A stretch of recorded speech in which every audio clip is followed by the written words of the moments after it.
le sparadrap nommé Viktor Koretsky, à ses trousses, assez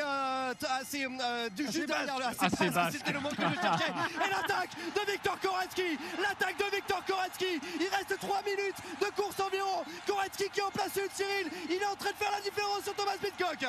Oui, il vient de prendre quelques mètres à Thomas Pidcock. En fait, finalement, il a bien bluffé dans la roue de l'Anglais.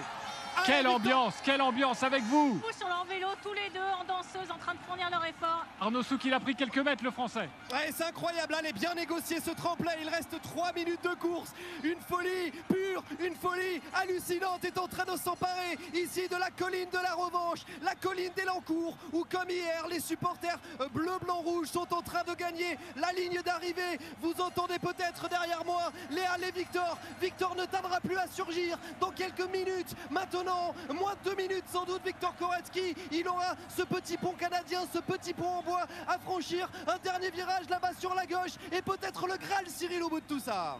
Oui, peut-être le Graal, mais méfions-nous, on a vu en cyclocross que Pidcock avait les 500, pratiquement le dernier kilomètre, très rapide, donc tant qu'il n'est pas à 7-8 secondes, il n'est pas encore battu.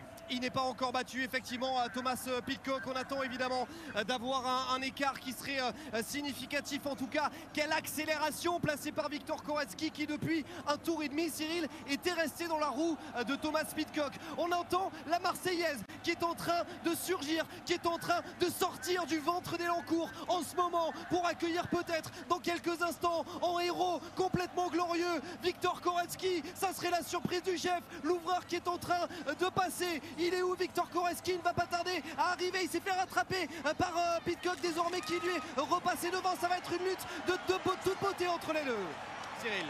Eh oui, rien n'est fini. Nous sommes à quelques encablures de l'arrivée et tout est encore possible. À Victor de garder son sang-froid surtout. Et Viktor Koretsky qui est repassé devant, c'est un mano à mano absolument incroyable. Il est 15h34, c'est la finale du VTT homme. Arnaud Souk, Cyril Guimard. Oh, quoi qu'il arrive, ce sera un immense moment pour le champion olympique, que ce soit Thomas Pidcock qui conserve son titre ou Viktor Koretsky qui le déloge de son nuage. Le champion olympique aujourd'hui aura été absolument énorme. Un dernier passage à la zone de ravito. Là, Cyril, j'ai presque envie de dire que c'est une guerre psychologique, les accélérations des l'un de l'autre, Cyril. Oui, c'est une guerre psychologique, oui, d'influence, mais c'est surtout la mentalité, la volonté d'aller les gagner.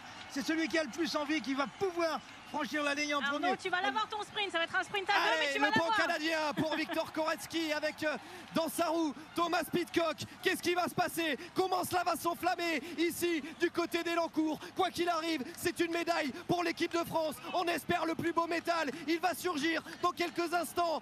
Thomas Pidcock et Viktor Koretsky derrière la colline. On attend avec impatience. On aura d'abord l'ouvreur. Il restera ensuite une 60aine de mètres aux deux hommes. Vous entendez la clameur. Ça s'est Pidcock a pris une vingtaine de mètres.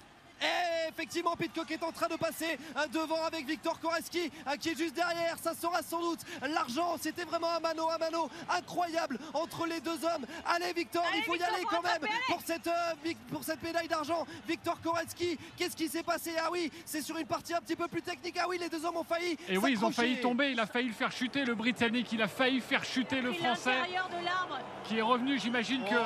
Les sifflets pour Thomas Pidcock qui conserve son titre olympique sous les sifflets d'Elancourt. Allez Victor, ne pas se faire rattraper derrière par Azerly. Viktor Koretsky qui va prendre la médaille d'argent, qui lève la main malgré tout de la déception.